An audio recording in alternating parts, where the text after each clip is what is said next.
Laissez-moi vous parler d'un livre qui me tient particulièrement à cœur, car j'en suis l'auteur.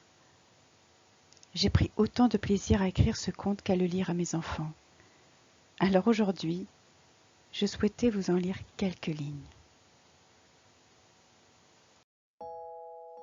Une histoire de différence.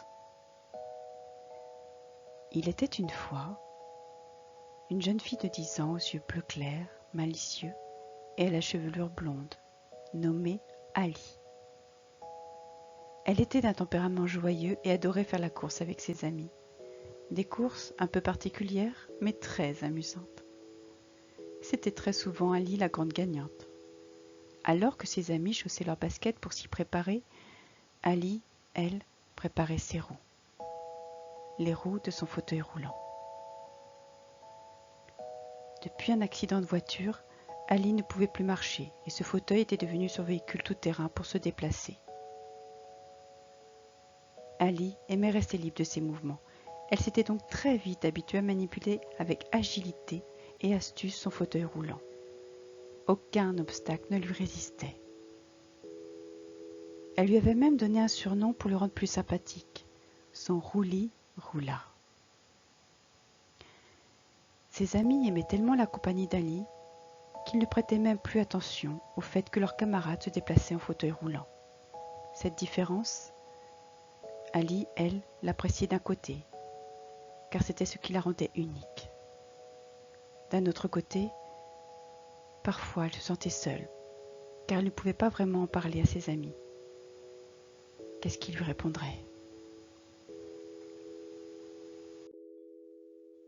Ali avait l'habitude de se rendre au parc, juste à côté de chez elle. Elle aimait se balader seule avec son rouli-roula parmi les fleurs.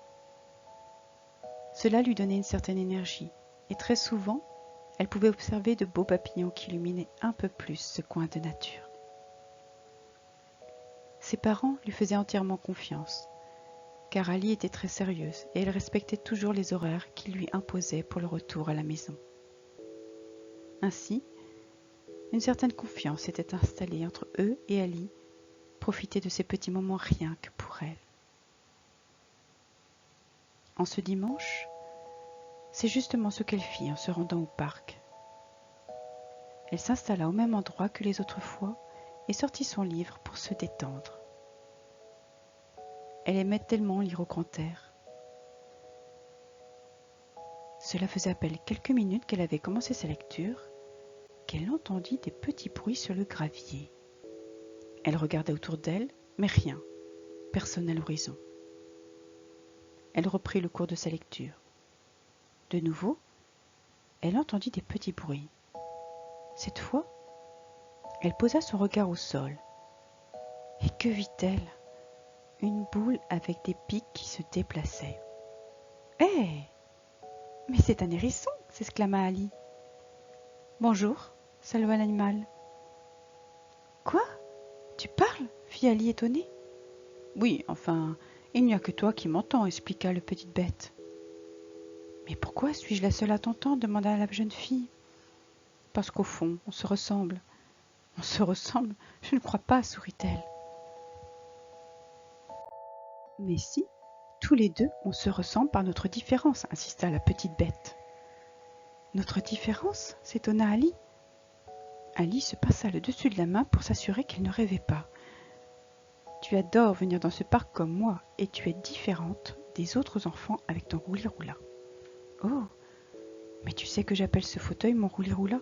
Oui, cela fait plusieurs fois que je t'observe dans ce parc et j'entends tes blagues avec tes amis sur le sujet, fit le hérisson avec malice. C'est vrai que je préfère en rire avec mes amis. Mais au fond, tu aimerais bien dire quelquefois que ça te rend triste, révéla l'animal. Mais comment sais-tu ça, toi ? demanda la jeune fille. Réponds à ma question avant, répliqua-t-il. La jeune fille baissa les yeux. Elle ne se plaignait jamais de sa situation. Ce petit hérisson avait découvert en quelques minutes cette pensée qu'elle ne dévoilait jamais. C'est vrai, parfois j'aimerais pouvoir courir comme mes amis, mais je ne le dis pas parce que cela leur ferait de la peine, et à mes parents aussi. Bon, maintenant, dis-moi comment tu sais tout ça. Je lis dans les pensées, expliqua l'animal. C'est vrai ? Questionna la jeune fille. Oui, aussi vrai que je te parle.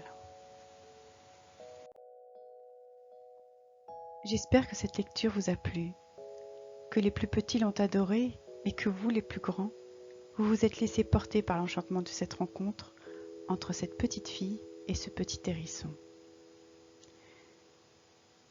Si c'est le cas, sachez qu'un lien fort et peu banal va unir ces êtres. Mais je n'en dis pas plus.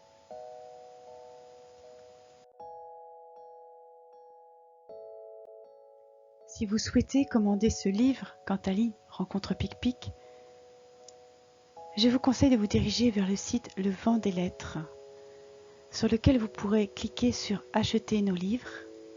Il vous suffira de cliquer à nouveau sur Particulier et de renseigner toutes vos données, notamment en citant le livre Quand Ali rencontre Pic-Pic.